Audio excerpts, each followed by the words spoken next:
गजा और मिस्र के दरमियान रफह बॉर्डर क्रॉसिंग फलस्तीनियों के लिए एक लाइफ लाइन से कम नहीं। इस क्रॉसिंग के जरिए गजा मिस्र से जुड़ा हुआ है, वरना गजा में एक तरफ समुंदर और दूसरी तरफ ज़ायनिस्ट स्टेट इसराइल है, जिसने उस पर अपनी बर्बरियत की बदतरीन मिसाल पेश की है। गजा बरसों से घिरा हुआ है।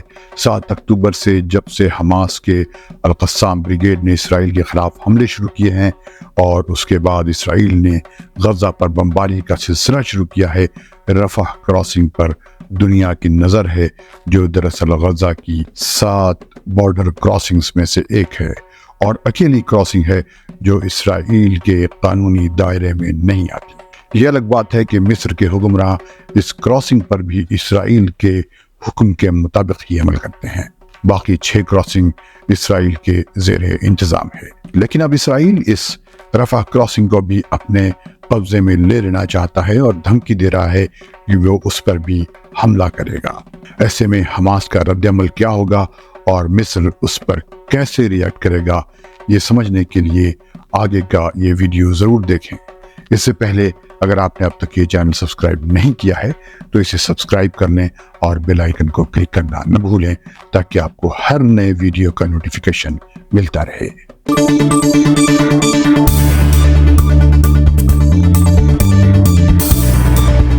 अरब देश के देखने वालों को फैजुल हक का सलाम।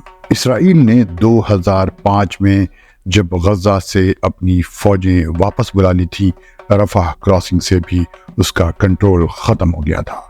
अब जबकि उसने गजा के लोगों को रफह क्रॉसिंग की तरफ धकेल दिया है, अब वो धमकी दे रहा है कि वो रफह पर भी हमला करेगा और इस क्रॉसिंग को भी अपने कब्जे में ले लेगा। इसके खिलाफ पूरी दुनिया ने शदीद रद्द-ए-अमल जाहिर किया है और कहा है कि बेंयामीन नेतन्याहू इस हरकत से बाज रहें। एक सऊदी चैनल अशर्क ने मिस्री सोर्स के हवाले से कहा है कि इसराइल के साथ मिस्र की उस पर कोई बात नहीं हुई है। अगर इसराइल रफह क्रॉसिंग पर हमला करता है तो उससे इसराइल गजा जंग में एक नया मोड़ आ सकता है। गजा पर इसराइली हमले में जो फ़लस्तीनी ज़ख्मी हुए हैं या जो रोज़ाना इसराइली दहशतगर्दी में ज़ख्मी हो रहे हैं, उन्हें इलाज के लिए इसी क्रॉसिंग के ज़रिए मिस्र या दुनिया के दूसरे मुल्कों में भेजा जाता है और इसी रास्ते जो भी थोड़ा बहुत ह्यूमैनिटेरियन एड है पहुंचता है। मिस्री अथॉरिटीज़ का कहना है कि इस क्रॉसिंग के रास्ते लोगों का आना जाना होता है। गर्चे रफा क्रॉसिंग इसराइल के दायरे में नहीं आती, वो इस पर भरपूर निगरानी रखता है।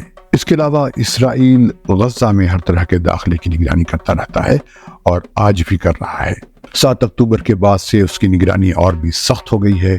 1979 में जब मिस्र और इसराइल के दरमियान अमन मुआहदा हुआ था और इसराइल ने सीना या सिनाई से अपनी फौजें वापस बुला ली थी, ये क्रॉसिंग बनाई गई थी, लेकिन साल 2005 तक ये इसराइल के ज़ेरे इंतज़ाम रही।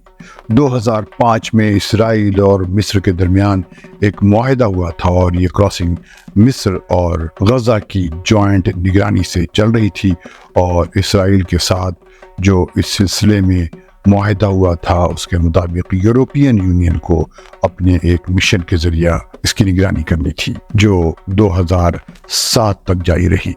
लेकिन जब हमास ने 2007 में गजा के इलेक्शन में जीत हासिल की थी, यूरोपियन यूनियन ने अपना ये मिशन बंद कर दिया था। 2005 में जब फ़लस्तीनियों ने इसराइली फ़ौज के एक ठिकाने पर हमला किया था और इसराइली फ़ौजी जिलाद शालिद को अगवा कर लिया था, इसराइल ने क्रॉसिंग के बारे में मुआहदे पर अमल रोक दिया था और ये क्रॉसिंग बंद कर दी थी।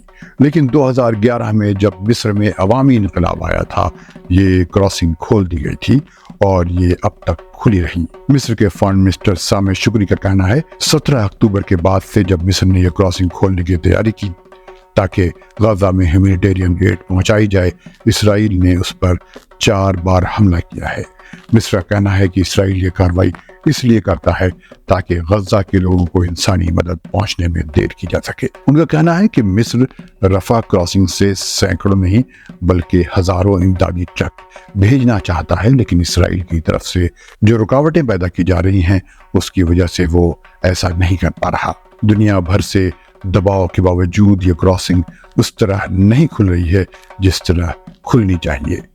اسرائیلی چینل 12 کا کہنا ہے کہ اسرائیل رفح کراسنگ کے بجائے ایک دوسری کراسنگ کھولنا چاہتا ہے جہاں خود اسرائیل آنے جانے کی نگرانی کر سکے۔ اسرائیل کے پرائم منسٹر بنیامین نتنیاہو نے ایک بار پھر کہا ہے کہ اسرائیل رفح شہر پر حملہ کرے گا، اور اگر اس نے ایسا نہیں کیا تو یہ اس کے لیے ہار ہوگی۔ اس پر ڈیوڈ کیمرون نے کہا ہے کہ یہ بات کافی پریشان کن ہے کیونکہ غزہ کی آدھی آبادی رفح میں ہی رہتی ہے۔ ڈچ فارن منسٹر کہا ہے کہ رفح میں حالات بہت خراب ہیں، اسرائیل اگر حملہ کرتا ہے تو اسے جسٹیفائی نہیں کیا جا سکتا۔ اس طرح جرمن فارن منسٹر اور یورپین یونین نے بھی اس کے خلاف آواز اٹھائی ہے۔ سعودی عرب، اردن، قطر، مصر نے بھی اس پر سخت سست کہا ہے اور فوری جنگ بندی کا مطالبہ کیا ہے۔ حماس نے دھمکی دی ہے کہ اگر رفح کو نشانہ بنایا گیا تو قیدیوں کو چھڑانے کی جو بات چیت چل رہی ہے وہ بند کر دی جائے گی، اور رفح کے حالات کی ذمہ دار پوری انٹرنیشنل کمیونٹی اور امریکہ ہوگا۔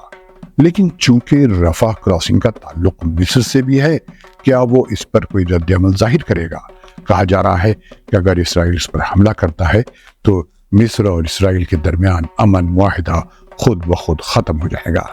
ایسے میں کیا مصری فوج قدم اٹھائے گی جو چند برس پہلے ہی اپنے ہی ملک کو فتح کر چکی ہے اور عوام کے چنے گئے پریزیڈنٹ محمد مرسی کو قید کر چکی ہے، اور ان کے مبینہ قتل کا خون بھی اسی کے ہاتھوں ہے؟